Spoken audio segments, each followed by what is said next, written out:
Assalamualaikum warahmatullahi wabarakatuh. Perkenalkan, nama saya Rena Nuraini. Saya dari Prodi Pendidikan Masyarakat. Saya akan menjelaskan tentang apa sih tantangan Pancasila dalam era globalisasi. Globalisasi Indonesia saat ini menghadapi tantangan di era globalisasi. Proses globalisasi yang terjadi saat ini telah menggerogoti Pancasila melalui teknologi dan gaya hidup. Tantangan Pancasila masa kini setelah Orde Baru berakhir pada tahun 1998, falsafah negara akan hilang bersama dengan tamatnya Presiden Soeharto. Pada masa Orde sepanjang kekuasaan Orde Baru, Pancasila hadir di setiap pidato kepada negara, dan pejabatnya hampir tiap hari tanpa Pancasila.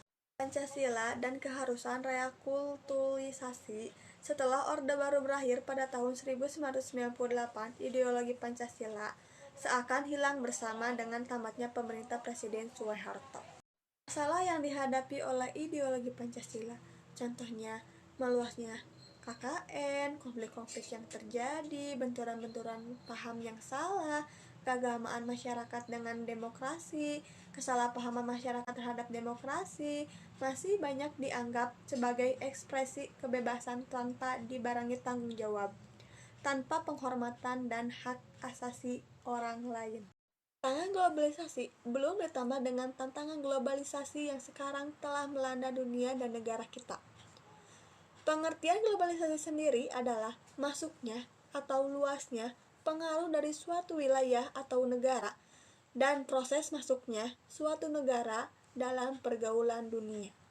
Ciri globalisasi: 1. Penyebarnya global komunikasi. 2. Meningkatnya kompetensi biasa dan partisipasi mereka dalam pertikaian global.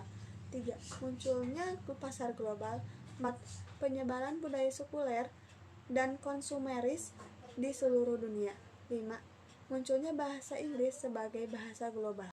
Faktor-faktor pendorong globalisasi. 1. Kemajuan ilmu pengetahuan dan teknologi. 2. Diterapkannya perdagangan bebas. 3. Meningkatnya hubungan antar negara. Beberapa permasalahan dan tantangan di era globalisasi. Globalisasi bertentangan dengan sila ke-1. Membangkitnya materialisme yang menentang spiritualitas dan bangkit semangat eksploitatif modalial dan mengurus modal dan etika. 2. Globalisasi bertentangan dengan sila kedua. Kemanusiaan dan perkemanusiaan diganti oleh teknologi negara asing atau menjadi suku mesin industri dan dapat dibuang setiap waktu karena tidak dipergunakan lagi. Bertentangan dengan sila ketiga. Hilangnya vorasitas bangsa-bangsa oleh arus bebas faktor-faktor produksi, pelenyapan tarif, tak terkendalikan lagi arus lintas batas informasi dan nilai-nilai. Globalisasi bertentangan dengan sila keempat. Globalisasi menaikkan per kapita nasional tetapi menambahkan pula persentase orang miskin, sehingga jadi rekonfigurasi lapisan-lapisan secara ekonomi. Globalisasi bertentangan dengan sila kelima. Karena keadilan komutatif, distributif, dan legal diperjualbelikan, konsumen tidak berhubungan langsung dengan produsen. Globalisasi telah memberikan tantangan terhadap nilai-nilai Pancasila. 1.